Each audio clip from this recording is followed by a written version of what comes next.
आज का दौर प्रतिस्पर्धा का दौर है। जो जितनी मेहनत करता चलेगा वो उतना पाता चलेगा।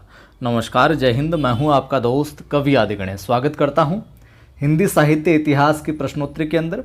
आपने इससे पूर्व की कक्षा नहीं देखी तो देख लीजिएगा। फर्स्ट ग्रेड के जो मेरे साथी मित्र हैं उनके लिए जो अपने रिपोर्टाज वाला, कहानी कविता वाला जो पोर्शन है उस प्रकरण से जो रिपोर्टाज है आज उसका अध्यापन मैंने है जो करवाया है। ठीक है, सेकंड ग्रेड की क्लास भी अपने नियमित रूप से चल रही है, फर्स्ट ग्रेड की भी चल रही है और साहित्य इतिहास की जो प्रश्नोत्तरी है ग्रेड फर्स्ट सेकंड नेट वगैरह सब के लिए महत्वपूर्ण है। ठीक है, लाइक शेयर कर दिया करें आपको अगर अच्छा लगता है तो। पहली बार देख रहे हो सब्सक्राइब कर लेना। मैं मेरी तरफ से पूरी तरीके से प्रयास कर रहा हूँ ईमानदारी से कि जो भी कंटेंट दूँ वो आपकी परीक्षा की दृष्टि से बिल्कुल सटीक हो, टू द पॉइंट हो, इधर उधर की बातें नहीं हो। और पिछली परीक्षाओं में भी यहाँ से सवाल है जो आते रहे हैं। टेलीग्राम भी ज्वाइन कर लो आप, कवि आदि गणेश हिंदी नाम से टेलीग्राम चैनल है। 7,700 के तकरीबन लोग जुड़े हुए हैं। यहाँ पर भी सवाल सूचना डालता रहता हूँ। पहला सवाल है, इनमें से जायसी की रचना नहीं है। पद्मावत, अखरावट, इंद्रावती, आखिरी कलाम। इनमें से जायसी की रचना नहीं, ये सवाल कई बार पूछा गया है।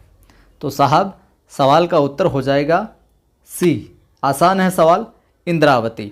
अब इंद्रावती जायसी की रचना नहीं है तो इंद्रावती किसकी रचना है? तो इंद्रावती अपने जो नूर मोहम्मद साहब है उनकी है।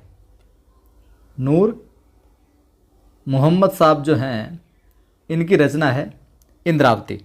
और मोहम्मद साहब की एक रचना और मिलती है, कौन सी? अनुराग बांसुरी। ठीक है, अनुराग बांसुरी है, इंद्रावती है किसकी? नूर मोहम्मद की। जबकि पद्मावत हो गई, अखरावट, आखिरी कलाम, ये सभी की सभी किसकी है? जायसी साहब की। ठीक है, अगला देखिए, अच्छा सवाल है कि छार उठाए लीन एक मुट्ठी, दीन उड़ाए पृथ्वी झूठी। ये पंक्ति किस ग्रंथ से ली गई है? बहुत बार पूछा गया है। पद्मावत से, चंदायन से, आखिरी कलाम से या फिर रामचरितमानस से?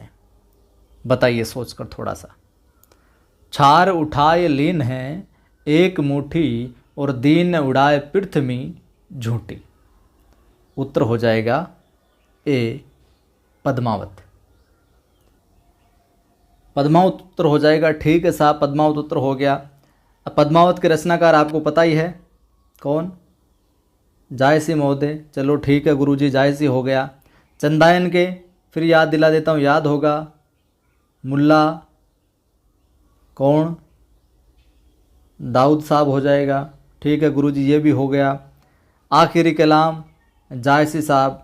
ठीक है गुरुजी, अब यहाँ आपने बता ही दिया, रामचरितमानस तुलसीदास साहब अपने बाबा हैं।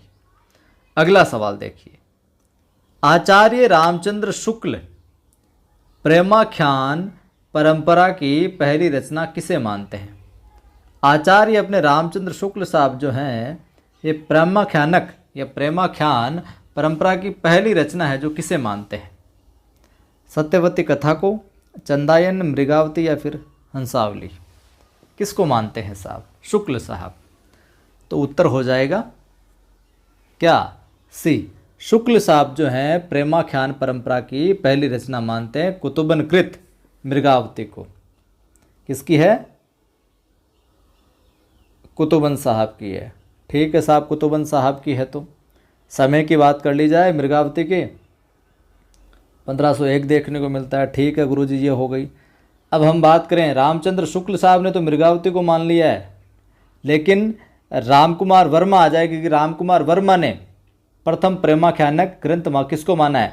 तो मुल्ला दाऊदकृत चंदायन, इसको माना है रामकुमार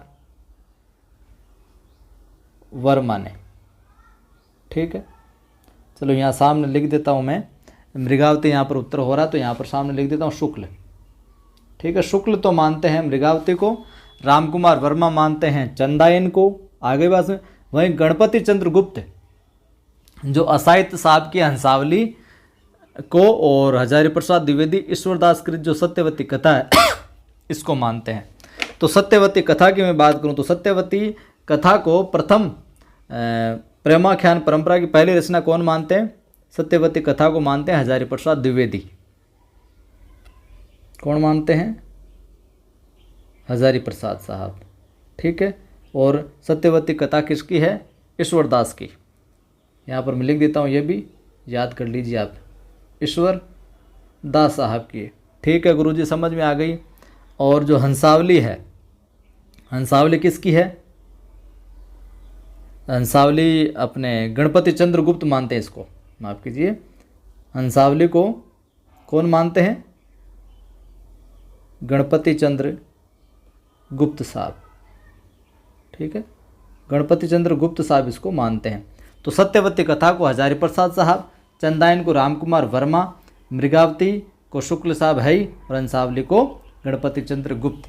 तो ये जो विद्वान है, इन रचनाओं को प्रेमाख्यान परंपरा की पहली रचना है जो मानते हैं। नोट ध्यान में रखिएगा इस बात को आप।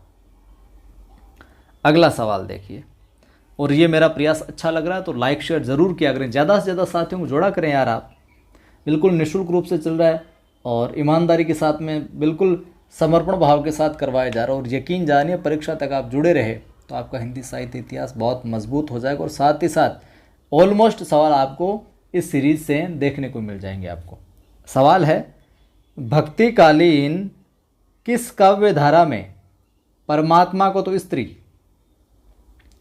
परमात्मा को स्त्री और आत्मा को पुरुष रूप में चित्रित किया गया? वो कौन सी भक्तिकाल की काव्य धारा जिसमें परमात्मा को तो स्त्री और आत्मा को पुरुष रूप में चित्रित है जो किया गया है? राम भक्ति काव्य धारा, सूफी काव्य धारा, कृष्ण भक्ति काव्य धारा या फिर ज्ञानाश्रयी काव्य धारा? बताइए साहब।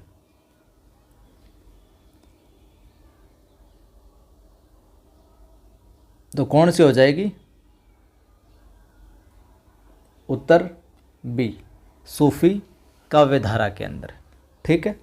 और सूफी कवियों की जो प्रेम पद्धति है उसमें एक इश्क मजीजी यानी लौकिक प्रेम, इश्क मजीजी से इश्क हकीकी अलौकिक प्रेम तक पहुंचने की कोशिश की गई। परीक्षा में प्रश्न आ जाए, इश्क मजीजी से तात्पर्य लौकिक प्रेम और इश्क हकीकी से अलौकिक प्रेम, यहाँ इसकी कोशिश की गई है। और वहीं सूफी सिद्धांत में जो इश्क हकीकी है, यहाँ तक पहुंचने के लिए साधक को जो अवस्थाएं बताई गई है, वो साधक की 4 अवस्थाएं हैं जो बताई गई है। ठीक है, जिसमें नफस आ जाती है, शरीयत आ जाती है, रूह आ जाती है, तरीकत आ जाती है, ये इस प्रकार की अवस्थाएं बताई गई है। ठीक है, आगे हम देखें, बहुत अच्छा सवाल है। हिंदू मग पर पाँव न राख्यो, का बहुते जो हिंदी भाक्यो? काव्य पंक्ति किस बोली में है? ब्रज में है, भोजपुरी में, अवधी में या फिर बूंदेली में? हिंदू मग पर पाँव न राख्यो, का बहुते जो हिंदी भाक्यो? बताइए साहब। तो उत्तर क्या हो जाएगा? उत्तर हो जाएगा साहब अवधी। किसके अंदर है? अवधी के अंदर है।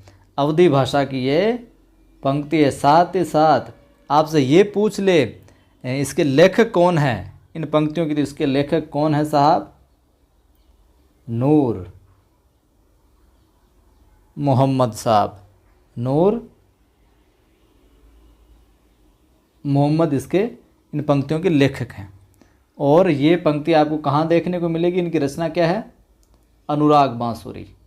ज़्यादातर पंक्तियाँ इनकी अनुराग बांसुरी से है जो उठाई गई है, मतलब परीक्षा में जो पूछ जाती है उनमें अनुराग बांसुरी। ठीक है।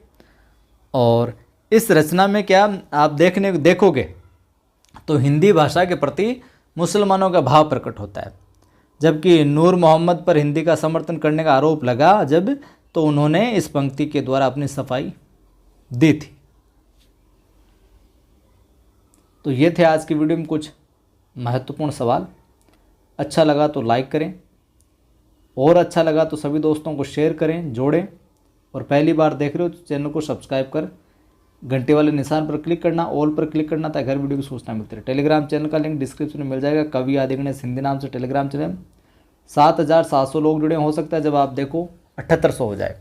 पढ़ाई को लेकर डिमोटिव रहते हो तो मेरा दूसरा यूट्यूब चैनल है क्या आदि की आवाज़, आदि की आवाज़ नाम से यूट्यूब चैनल है जिस पर मैं मोटिवेशनल वीडियो वगैरह डालता रहता हूँ। आज एक वीडियो डाला है समय को लेकर, टाइम मैनेजमेंट को लेकर, तो ज़रूर देखें, यकीनन आपको कुछ नया सीखने को मिलेगा। फिर मिलता हूँ।